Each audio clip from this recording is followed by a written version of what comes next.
So we take our hats off to Hugo Broos and Bafana Bafana for, making their first World Cup appearance, and they plan to make their first World Cup appearance since, we hosted the 2010 FIFA World Cup 15 years ago. They have qualified, so congratulations to the national team, and we stay on the international scene in as far as club football. As we talk about the Confederations Cup, we also talk about the CAF Champions League. On that note, hello Mzansi, I am Sizwe Mapena, glad to be in your company, and guess what? We got a full house here. Mark Haskins is back in the studio, as well as Jerry Skosana. We got a lot to get through. Gents, great to be in your company. Let's start off with the biggest news in the country, of course. It's been a long wait. We haven't qualified for a FIFA World Cup since 2002. We haven't been to a FIFA World Cup since we hosted the World here at home.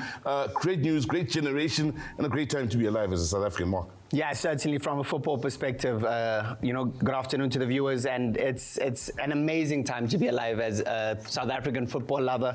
What a moment, historic moment. And, I have to go back and just say, you look at Ronald Williams' interview before that game going in against Rwanda.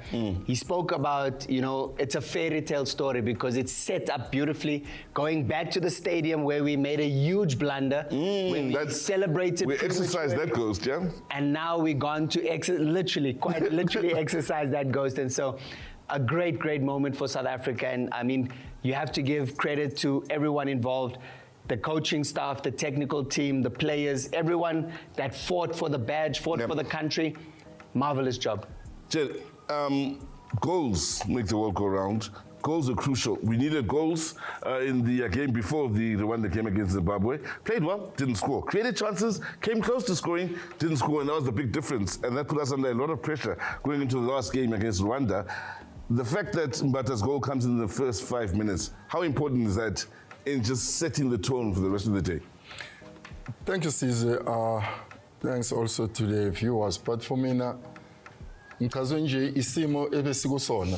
were under pressure. And that thing made the players to change their mental approach in terms of the game. Remember what happened to Zimbabwe? Yeah. So their first priority was like, we played well, we didn't score. So now even if we don't do well in terms of going forward, but we needed goals. And look at the player that scored the goal in Mbatha. Is the player that you wouldn't expect to be there so early to do that cracker that he did in terms of getting that goal. So for me, it was a credit because they knew these boys, that it was upon them to make sure that they score.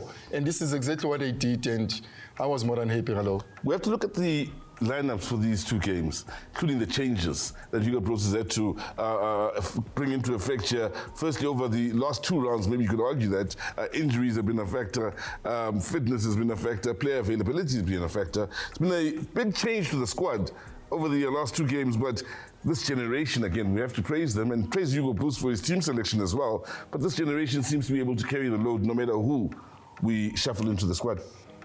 Sizwe, when you say praise Hugo Broos, I think that's an understatement, because if you look at what Coach Hugo has done, and I just have to say again, everyone hands off Coach Hugo no matter what, because what this man has done is absolutely remarkable. The group has gotten together. I don't think we've had this kind of depth in our squad for a very long time, where anyone that he puts on understands the assignment, goes out there and does what needs to be done. Remarkable. Tebogo Mokoena is an ever-present. Sure. We haven't really established who his settled partner is. Sphephelo Sithole at the last AFCON was that guy. He obviously had his injury, did his ACL, I think it was, and was out for a long time. There have been a lot of guys that come through. Aubas, Mbatha, Luke Roux. Yeah. There have been quite a few guys that have come through. But look at the intelligence of this man. He knows who to call upon and exactly when. Mbatha has scored some crucial goals. Who took us to AFCON? Yep. Two massive, massive goals that Mbatha scored. He needed someone to step up in a big way. He played Aubas against Nigeria to start. He played in Sphephelo Sithole. He took him off at halftime against Zimbabwe, brought on Aubas. Then you thought, okay, maybe Mbatha's not really in the reckoning. Then he starts Mbatha against Rwanda. I mean, the coach knows what he's doing, and then Mbatha does what he does, takes us to the World Cup. Like you said, that first goal was all important. And so Coach Hugo Broos, his ability to get the best out of all these players is second to none. Second to none. But for me, maybe to add on that, you look at the fact that all the starting 11 of against Rwanda is locally based. You know, that's one thing that what Mark is saying, you can give credit to Hugo Broos, because most of the coaches, they always want to look at overseas-based players in terms of experience and whatever. But for me, I would also take off my head for PSL. You scored a goal in the Champions League final. The importance, you say locally based, the importance that our best clubs and some of our best players are playing in top level club football internationally, Confederations Cup, Champions League. How important has that been for Hugo Broos and this generation, that we are getting to the later stages of these tournaments with various clubs?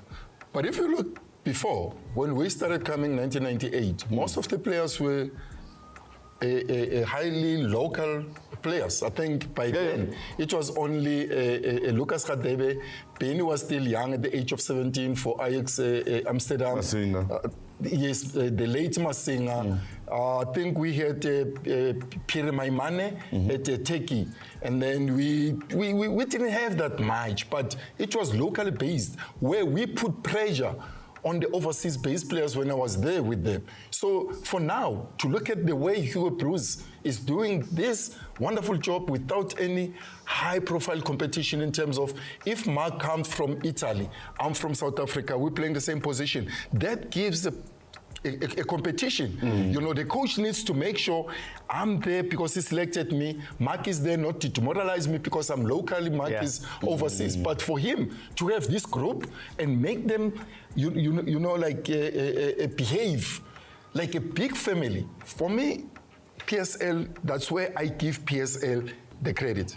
Now, big family, he says, and of course we not only take our hats off to Hugo Broos and the players, but the entire South African footballing fraternity, I think, needs a big up here in the different age groups that are playing their football, and all the contributors, the fans as well. Everybody doing their job, and it's all come together quite beautifully. We take a break, come back, and then we stay on the international scene, but on the continent, and talk club football. Firstly, starting with the Champions League.